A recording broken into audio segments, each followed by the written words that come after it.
हाँ जी, good morning students. तो बेटा today we will do the chapter Ghadri Babas in Kalapani jail and who is the writer of this chapter? Doctor Harish K Puri. Let us start the chapter.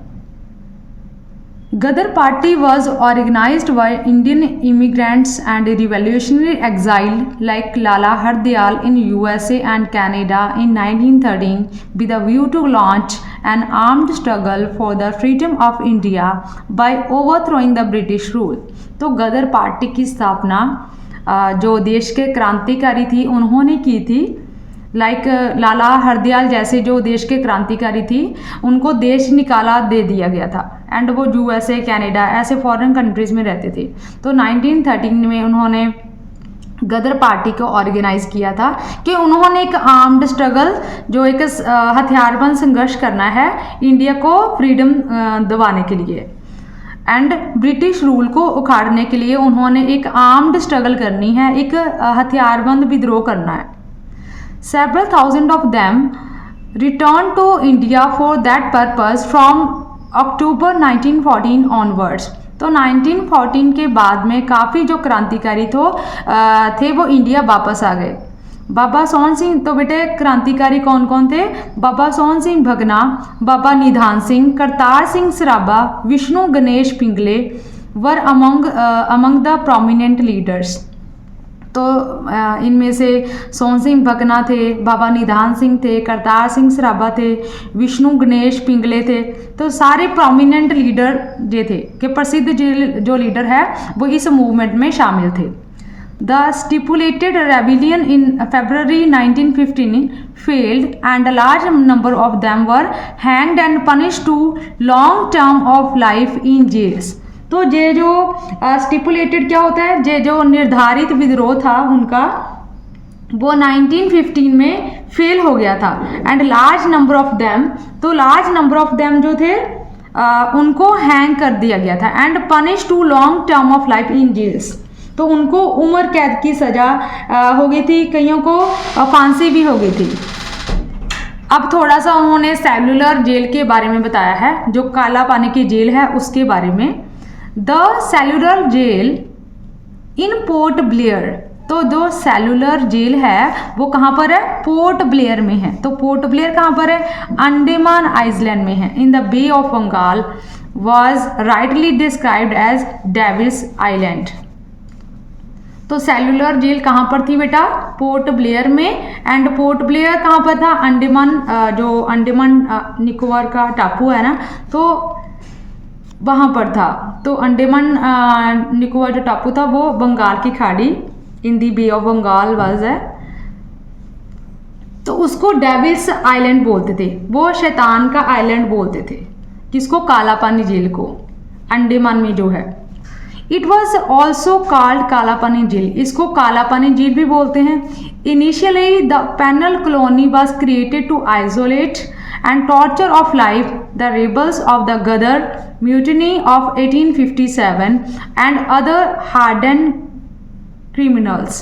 तो ये जो cellular jail थी, जो काला Pani jail थी, क्या करने के लिए बनाई गई थी? जो क्रांतिकारी है उनको आइसोलेट करने के लिए, उनको टॉर्चर करने के लिए, क्योंकि वो अंग्रेज़ों का विद्रोह कर रहे थे, ठीक है, वो अपने देश को आज़ाद करवाना चाहते थे। इसलिए ये जो काला पानी जेल है उनको सज़ा देने के लिए बनाई गई थी कि जो गदर जो म्यूटिनी है 1857 में एंड जो और भी ख़तरनाक क्रिमिनल है उनके लिए ये जेल बनाई गई थी। The newly constructed jail was open in 1906।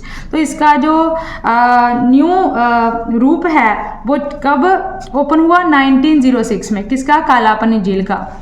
Bengali revolutionary convicted in Alipur conspiracy case were the first group of 27 political prisoners brought there, followed by others of the Nasik conspiracy case तो पहले तो इस जेल में किनको भेजा गया था बेटा, अलीपुर कॉन्स्पिरेसी केस के first group of 27 political prisoner को जहां पर भेजा गया था।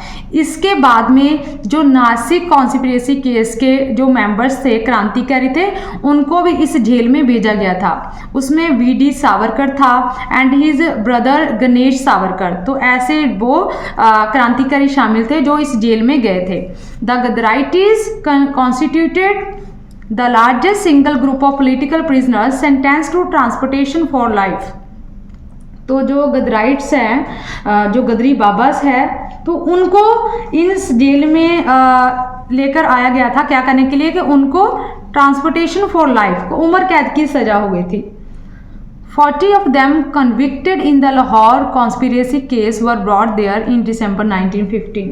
तो 40 जो थे वो लाहौर कॉन्स्पिरेसी केस के दोषी माने गए थे, इसलिए 1915 में यहाँ पर लेकर उनको आया गया था। More than 30 from Lahore supplementary conspiracy case and Mandalay conspiracy case later. तो ऐसे जितने भी उन्होंने बोला, Lahore supplementary conspiracy case, Mandalay conspiracy case, तो सारे जो क्रिमिनल्स क्रांतिकारी थे उनको जेल में उन्होंने बंद कर दिया। किस जेल में? सेलुलर जेल में, सेलुलर कालापानी जेल में। Unlike the other groups of revolutionary prisoners, many among the Ghadar prisoners were quite old। बाकी तो जितने भी क्रांतिकारी थे वो थोड़े यंग थे, लेकिन जो गदर पार्टी थी ना, इसमें जितने भी पर्सन थे, जितने भी मेंबर थे, वो एज्ड पर्सन थे, वो क्वाइट ओल्ड थे। जैसे उन्होंने बताया हुआ है कौन कौन से मेंबर थे, तो उनकी एज बताई हुई है। निधान सिंह वॉज 60 ईयर्स ओल्ड। तो निधान सिंह था, उनकी एज जो 60 ईयर ओल्ड थी। कहर सिंह की एज 62 ईयर ओल्ड थी। काला सिंह की age 55, Gurdit Singh 50 and large number of them including Baba Sohan Singh Bhakna and जितने भी सारे क्रांतिकारी थे, सभी की एज जो थी वो 40-50 प्लस थी। एंड जो बाबा सोहन सिंह भकना थे उनकी एज कितनी थी? 45। They were therefore address as Babas with respect. तो उनको बाबास बोला जाता था रिस्पेक्ट से, ठीक है, इसलिए गदरी बाबास उनको बोला जाता था। Given the highly inclement weather, the area infested with mosquitoes। तो जो देखो जो कालापानी जेल है वो बेटा कैसी थी, इसके बारे में इस पैराग्राफ में बताया है कि उस जेल का जो वेदर था वो कैसा था? हाईली इंक्लीमेंट वेदर, वो नमी के साथ भरा हुआ वेदर था। The area infested with mosquito, तो पूरा जो एरिया था वो वहाँ पर मच्छर थे, मॉस्किटोस थे। And blood sucking leches. Blood sucking leches बेटा क्या होती है? वो लीच होती है जोक, तो वहां पर बहुत सारी जोकें थी, ठीक है, उस जेल में। Thoroughly bad and inadequate food, तो बिल्कुल बहुत ही बुरा एंड इनएडुकेट, बहुत ही गंदा सा फूड उनको खाने के लिए दिया जाता था। And many were frequently sick with dysentery, high fever, tuberculosis and asthma.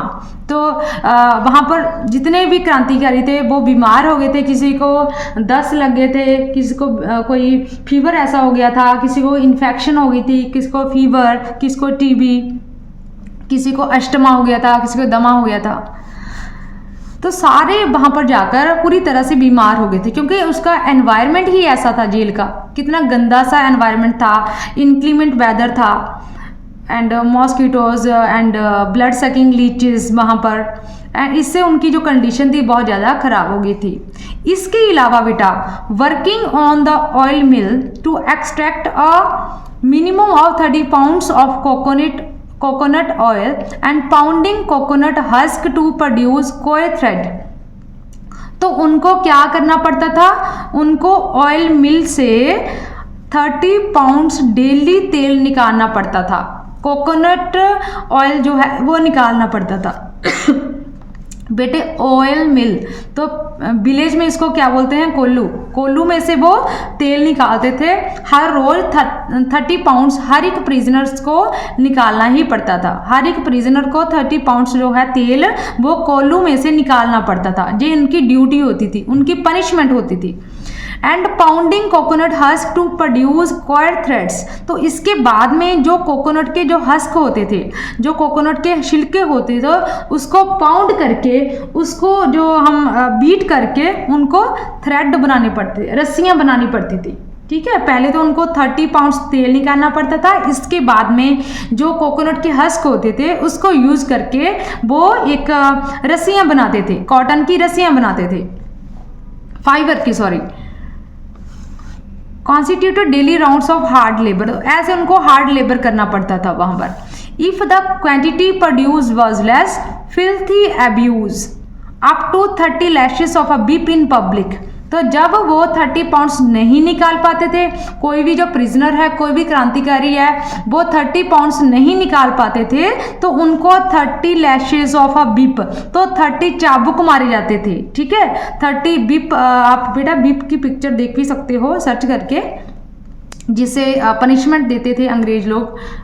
30 lashes of a beep जो है, चाबुक, 30 चाबुक जो है वो पब्लिक में उनको मारते थे, जो ब्रिटिश के जितने भी ऑफिसर थे।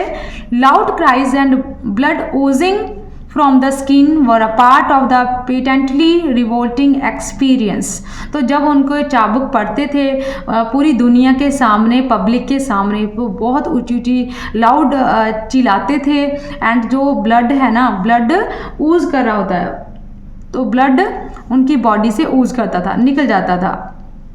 ऐसा उनकी जो इस विद्रोह का एक्सपीरियंस ऐसा था, बहुत ही डरावना एक्सपीरियंस था। With each one of the patriotic prisoner confined to a small dingy cell.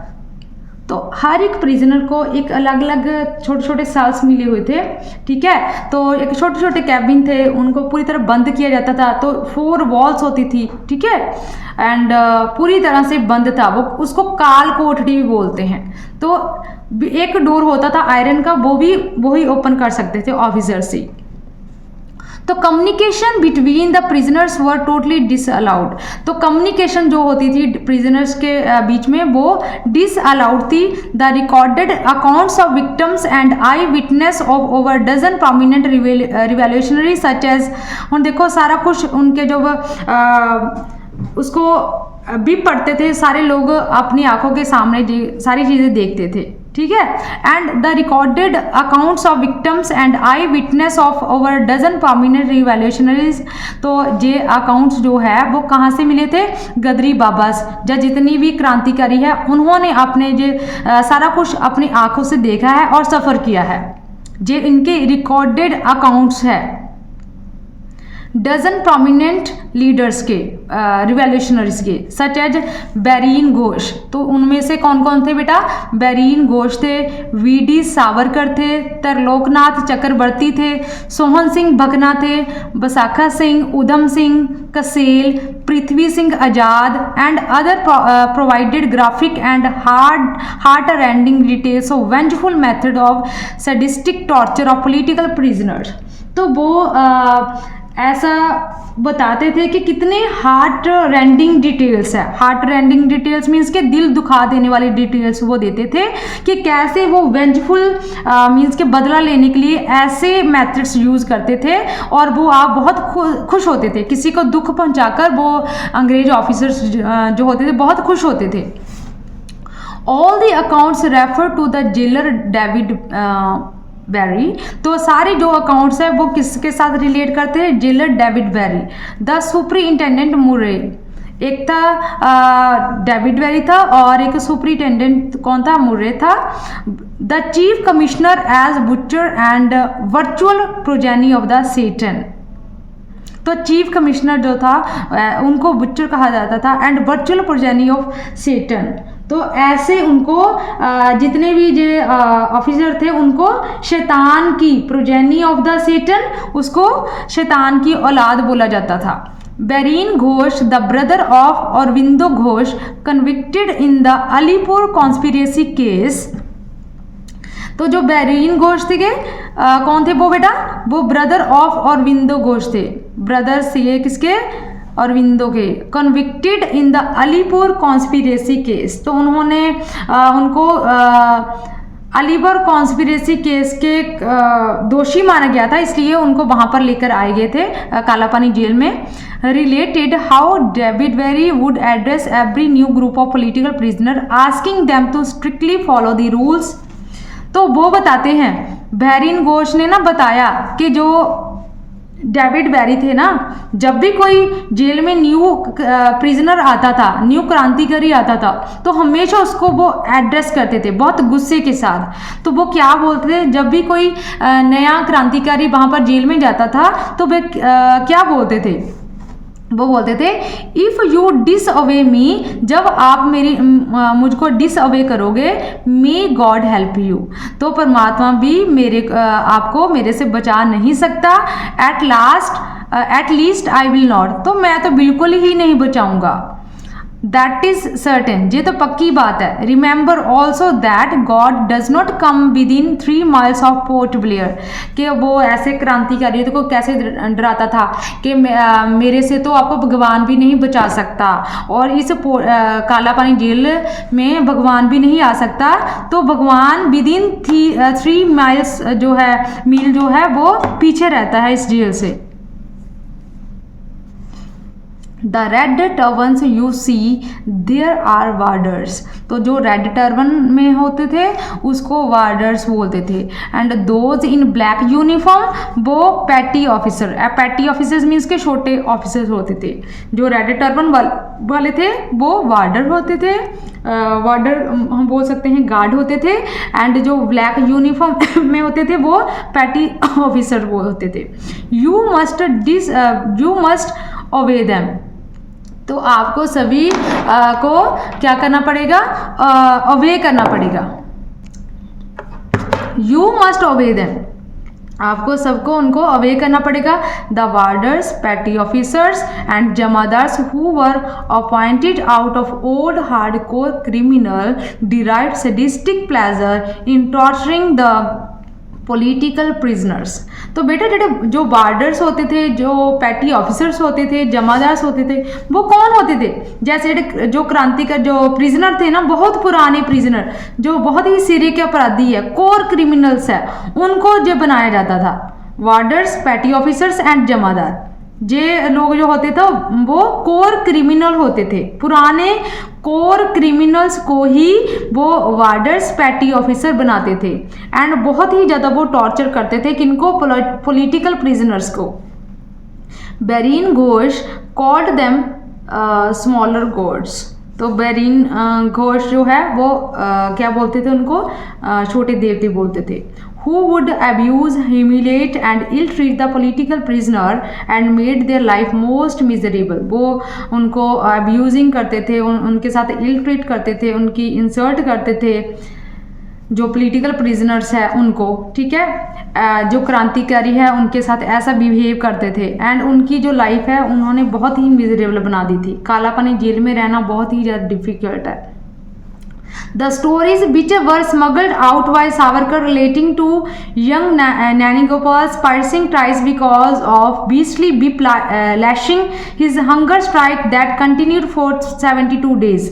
तो अब जो सावरकर है उन्होंने स्टोरीज जो ना स्मगल मीन्स के बाहर भेजी, जेल से बाहर स्टोरीज आई कि जो यंग नैनी गोपाल है उनकी चीखें जब उनके बिप पड़ते थे, बीसली बिप लैशिंग जो है जब उनके पड़ी, उनकी इतनी कंडीशन ज़्यादा ख़राब हो गई। एंड उन्होंने हंगर स्ट्राइक भी की, 72 डेज़ की हंगर स्ट्राइक भी की। And the long strike against torture, कि इनके साथ ऐसा टॉर्चर क्यों हो रहा है। Suicide committed by Indu Bhushan, तो कालापानी जेल की कंडीशन एंड उनके जो साथ ऐसा ट्रीटमेंट हो रहा था, इसलिए इंदु भूषण ने क्या किया था, जे भी एक क्रांतिकारी थी, इन्होंने कमिट सुसाइड कर लिया था। And that of the highly educated Ullaskar Dutt driven to insanity, तो जो उलास्कर थे वो पागल हो गए थे, ऐसी उनकी ऐसा ट्रीटमेंट उनसे किया जाता था कि वो पागल हो गए थे। And raised a storm in the countries newspaper, तो ऐसे जब कि इंडियन के जो कंट्री के न्यूज़पेपर थे बेटा, तो ऐसा लग रहा था कि जैसे तूफान आ गया है न्यूज़पेपर्स में भी, कि काला पानी जेल की कंडीशन कितनी दर्दनाक है, कितनी डिफ़िकल्ट है वहाँ पर क्रांतिकारियों को सर्वाइव करना। On arrival there, the Gadarites learn about the suffering, the hard struggle of resistance। तो जहाँ पर जब गदर पार्टी आई, गदरी बाबाज आए, तो उन्होंने देखा कि कितने सफ़र कर रहे हैं, जहाँ पर जितने भी प्रिजनर है, जो पॉलिटिकल प्रिजनर है, कितना सफ़र कर रहे हैं। लेकिन इन्होंने तो देश को आज़ाद करवाना है, लेकिन कितना ये डिफ़िकल्टी के साथ जहाँ पर सफ़र कर रहे हैं। The hard struggle of resistance, कि उनको कितनी स्ट्रगल करनी पड़ रही है विद्रोह करने के लिए। Also the minor relaxation gained bye the Bengali and Marathi political prisoner. तो जब गदर पार्टी यहाँ पर आई, गदरी बाबास आए, तो वहाँ के जो प्रिजनर्स हैं वो बताते हैं कि हमें ऐसा जहाँ पर सफ़र करना पड़ता है एंड जे काम करने पड़ते हैं, और थोड़ी तो जो रिलैक्सेशन उनको मिलती है ना, वो भी बताते हैं। By the Bengali and Marathi political prisoner, ये दोनों उनको Bengali and Marathi political prisoners बताते हैं। Right in the beginning the Ghadarites resolve not to suffer any indignity और abuse without a determined retaliation. तो उन्होंने जो गदर पार्टी थी ना, उन्होंने डिसाइड कर लिया कि हम तो बिल्कुल भी ऐसे बियर नहीं करेंगे, कोई भी ऐसा हमारे से कोई ज़्यादती करेगा, हमारे से कोई ऐसे कोई बैड बिहेव करेगा, तो हम ऐसा बिल्कुल भी सहन नहीं करेंगे। ठीक है, तो उन्होंने इस चीज़ का विरोध किया। When Parmanand Jhansi was abused and threatened by the jailer Barry for not producing that the required quantity of oil. तो जब परमानंद झांसी जो थे ना, एक दिन क्या हुआ, परमानंद झांसी जो थे ना, वो जितना भी उनको 30 पाउंड्स बोलते थे ना ऑयल निकालना है, तो वो 30 पाउंड्स निकाल नहीं पाए। तो देन तो जेलर बैरी ने क्या किया, for not producing the required quantity of oil Jhansi retaliated and hit the jailer. तो जेलर जब उसको मारने लगा, तो पहले ही जो परमानेंट झांसी थे, उन्होंने जेलर को हिट कर दिया। As the jailer fell down, Jhansi was mercilessly beaten by the warders। जब जेलर नीचे गिर गया, तो झांसी को बहुत मर्सीलेसली बीट किया। किसने? वार्डर्स ने। देखो, तो उसने कोशिश की परमानंद झांसी ने कि अब हम ऐसा सहन नहीं करेंगे। तो जब वो जितनी क्वांटिटी उनको ऑयल की चाहिए थी वो नहीं निकाल पाए थे, तो जेलर बेरी ने उनको मारने की कोशिश की। एंड उससे पहले ही जो परमानंद झांसी थे, उसने नीचे उनको फेंक दिया था हिट करके। तो उसके बाद जो वार्डर्स थे ना, वार्डर्स ने जो परमानंद झांसी थे, उनको बहुत ही ज़्यादा मर्सीलेसली बीट किया था। The fall of the demigod and the horrendous torture of Jhansi created quite a stir in the small world of the jail। तो देखो, fall of demigod, तो जैसे देखो गिरा था कौन, डेमीगॉड कौन था, जेलर बैरी। तो अब वो गिर गया था, वो हो रहा है कि जेलर बैरी जब गिर गया था, एंड ऐसा देखो हॉरेंडस टॉर्चर हो रहा था झांसी के ऊपर, हॉरेंडस टॉर्चर हुआ था ऑफ झांसी। देखो, झांसी जो था उसके ऊपर टॉर्चर हुआ, किसने किया? वार्डर ने उसे बहुत कूटा, ठीक है, बहुत ही मर्सीलेसली बीट किया। एंड इसके बाद में in another case of retaliation against severe cruelty when Chatar Singh slapped the superintendent Murray hard. तो देन इसके बाद में जो चतर सिंह थे क्रांतिकारी, उन्होंने भी जो मुर्रे थे उसके ऊपर अटैक कर दिया, ठीक है, स्लैप कर दिया। He was put in a cage with standing bar chains. तो उनको भी जेल में भेज दिया, केज में भेज दिया। ऐसे वो अब उनके अगेंस्ट विद्रोह करने लग पड़े, जैसे उनके साथ ऐसा बिहेव होता था ना, तो वो उसका बदला लेने लगे जो क्रांतिकारी थे। भान Singh was beaten so hard that he died in the hospital. तो इसके बाद में जो भान सिंह था, उसने भी ऐसे विद्रोह किया, एंड उसको इतना उन्होंने बीट किया कि उसकी डेथ होगी हॉस्पिटल में। Resistance and most cruel punishment killed Ram Rakha with 2 months of his arrival there. तो देखो, ऐसे जब वो रेसिस्ट करने लगे ऐसे ही जो भान सिंह थे क्रांतिकारी, उनकी भी डेथ हो गई हॉस्पिटल में जब चतर सिंह की डेथ हो आई एम सो सॉरी, भान सिंह जो है वॉज बीटन सो हार्ड कि उनकी डेथ हो गई थी। Resistance and most cruel punishment killed Ram राखा की भी डेथ हो गई थी विद इन 2 months। अब जेल में आए हुए उनको 2 months हो गए थे, तो तभी उनकी डेथ हो गई थी। All together 8 Ghadarites lost their lives in the cellular jail. तो 8 गदराइटीज जो थे, गदर पार्टी के 8 मेंबर्स की तो डेथ हो गई थी कालापानी जेल में। But they continued repeated strikes from work and hunger strikes led by Baba Sohan Singh Bhakna. तो अब इसके बाद बेटा वो कंटिन्यूसली स्ट्राइक्स करने लग पड़े, ठीक है, एंड हंगर स्ट्राइक करने लग पड़े एंड काम पर नहीं जाते थे। इसके बाद में हंगर स्ट्राइक करते थे। तो कौन कौन थे उनमें से, कितने क्रांतिकारी थे? बाबा सोहन सिंह भकना थे, Prithvi Singh, Udham Singh Kasel, Basakha Singh, joint by 25 other of their rights as political prisoner. तो जिन्होंने विद्रोह किया उनमें से बाबा सोहन सिंह भकना, पृथ्वी सिंह, उधम सिंह कसेल, बसाखा सिंह और इसके अलावा 25 और मेंबर थे जो इसके विद्रोह में लगे हुए थे। And in defence of their fellows, अपने फेलो विंग्स को बचाने के लिए। At one time the number who join the strike rose to about 100। एक दिन तो 100 मेंबर्स हो गए स्ट्राइक के लिए। On a long hunger strike ज्योतिष चंद्रपाल पास ब्लड इन स्टूल। जब स्ट्राइक उनकी हंगर स्ट्राइक चल रही थी तो उनमें एक क्रांतिकारी थे बेटा ज्योतिष चंद्रपाल जो थे, उनके जो पखाने में से ब्लड आने लगा। Refuse to relent and after a month went totally mad and was removed to mental hospital. तो उनकी ऐसी कंडीशन हो गई थी कि वो पागल हो गए थे एंड उनको मेंटल हॉस्पिटल में एडमिट करवा दिया गया था।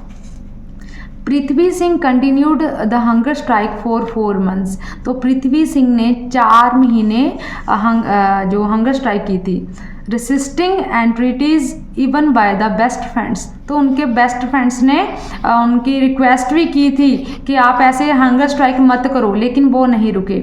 Never in the history of Andaman had a strike on such a large scale been organised और latest for such a long time. तो ऐसी कभी भी स्ट्राइक, इतनी लंबी स्ट्राइक तो कभी भी कालापानी जेल में नहीं हुई थी। अंडमान में कभी भी इतनी लंबी स्ट्राइक नहीं हुई थी जितनी लंबी स्ट्राइक ये थी।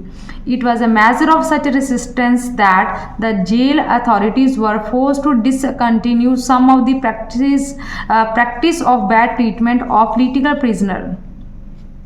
तो जे it was a major of जे ऐसे विद्रोह का इतना ऐसा विद्रोह था कि जो जेल अथॉरिटीज़ थी ना उनको अपनी जो बैड प्रैक्टिसेस थी ना वो बंद करनी पड़ी। जैसा वो ट्रीटमेंट करते थे ना उन जेल जो जितने भी प्रिजनर थे, पॉलिटिकल प्रिजनर थे, तो बंद करनी पड़ी। The determined collective resistance in the face of horrible suffering created legendary stories of their struggle. तो देखो, तो अब उन्होंने जो वहाँ पर जेलर बैरी जो मुर्रे जितने भी थे तो उनको जो अपनी जो क्रूअल एक्टिविटीज़ थी बंद करनी पड़ी, हार माननी पड़ी लास्ट में। तो उनकी जो स्टोरीज़ है बेटा इनकी क्रांतिकारियों के वो लीजेंडरी स्टोरीज़ हैं। Singing Vande Mataram and patriotic song, reciting Gurbani, taking the harsh physical punishment in their straight. तो वो बेटा जब भी इनको कोई भी फिजिकल पनिशमेंट मिलती थी तो सारे वो मिलकर वंदे मातरम ऐसे पेट्रियोटिक सॉन्ग गाते थे बेटा, वंदे मातरम जैसे एंड गुरबानी। तो ऐसे कैसे वो कई वो पेट्रियोटिक सॉन्ग एंड गुरबानी का गायन करते थे जब उनको पनिशमेंट मिलती थी। It was like making of a new culture of the dignity of fighting brutal forces with soul force। तो ऐसे वो brutal force को soul force के साथ ऐसे फाइट करते थे, लड़ते थे अपनी आत्मा के साथ। इस जो इतना भी अत्याचार उन पर हो रहा था तो वो गुरबानी एंड जो सॉन्ग्स थे धार्मिक एंड देशभक्ति के सॉन्ग से वो गाकर वो अपनी जो सजा है उसको वियर करते थे। until they were either released in 1921 or transformed to jail on mainland। बेटे 1921 में उनको कालापानी जेल में से निकालकर जो मेनलैंड की जेल्स है ना, वो सिंपल जेल्स जो होती है वहाँ पर भेज दिया गया था। The sufferings and the daring resistance of these living martyrs, तो जे सफरिंग्स जे दुख तकलीफ जो थी, इतना विद्रोह, इतना ही बहुत ही डिफ़िकल्ट सा जो विद्रोह था, हमारे जो क्रांतिकारी थे, जे were indeed decidedly more severe and testing than the death by hanging of a number of martyrs. देखो, जो एक तो शहीद हो जाते थे, तो राइटर बोल रहा है ये तो एक जिंदा शहीद थे जिन्होंने देश के लिए इतना कुछ किया। Bhakna explained that the crux of the songs, तो भकना ने एक्सप्लेन किया कि ये जो क्रक्स ऑफ द सॉन्ग्स है, क्रक्स बेटा क्रक्स क्या होता है? Important and difficult. Which of the songs which the revolutionary sang in the jails was something like this, हे मातृभूमि। तो उसमें सॉन्ग्स में क्या था बेटा? तो उसमें जे एक्सप्लेन किया गया था, हे मातृभूमि, दिस इज ट्रू दैट, ये ठीक है कि we could not liberate you, कि हम आपको लिबरेट नहीं करवा पाए, but so long as even one of our comrades is alive, जब तक हमारा एक भी साथी जिंदा है, he will sacrifice everything to remove your chains, तो वो अपना जो अपने आप को वो सेक्रीफाइस कर देगा, जो तुम्हारे पैरों में जो जंजीरें हैं ना, उसको खोलने के लिए, उसको आज़ाद करने के लिए आपको पूरी जो अपनी लाइफ है वो सेक्रीफाइस कर देगा। तो बेटा this was all about your chapter कि कैसी जो काला पानी की कंडीशन थी, तो कैसे हमारे जो पॉलिटिकल प्रिजनर थे, हमारे जो क्रांतिकारी थे देश के, तो बेटा उन्होंने कैसे हमको आज़ाद करवाने के लिए, देश को आज़ाद करवाने के लिए इतनी संघर्ष उनको करना पड़ा था। तो बेटा सेलुलर जेल जो थी वो सिंगल प्रिजनर्स, उसमें फोर्स टू स्टे, उनको सिंगल प्रिजनर्स को रहना पड़ता था। तो उस जेल में सॉलिटरी स्मॉल रूम्स होते थे, तो उनको काल कोठरीज बोला जाता था। तो this jail consisted of 690 cells, तो 690 सेल्स थे इस जेल में, जो काला पानी जेल है, ठीक है। एंड जो रूम होते थे, each cell meant for one prisoner was 13 feet by 7 feet, तो 13 बाय 7 फीट का रूम होता, 13 बाय 7 का रूम उनको छोटी छोटी काल कोठरीज मिली होती थी। तो जो काल कोठरी थी was closed from all sides except the iron door, तो पूरी जो काल कोठरी थी वो पूरी तरह बंद होती थी। छोटे छोटे, तो आपको बोले था ना 13 बाय 7 के छोटे छोटे कैबिन होते थे एंड पूरी तरह से बंद होती थी। एंड एक आयरन डोर होता था, वो भी ऑफिसर्स ही को होते थे। कोई पानी का अरेंजमेंट नहीं था, पूरी तरह बंद था वहाँ पर, लीचेस, मच्छर, इतने इनएडुकेट फूड। तो देखो इतना संघर्ष किया हमारे जो क्रांतिकारी है देश को आज़ाद करवाने के लिए, ठीक है। तो बेटा this was all about your chapter. तो आई होप आपको ये चैप्टर समझ आ गया होगा।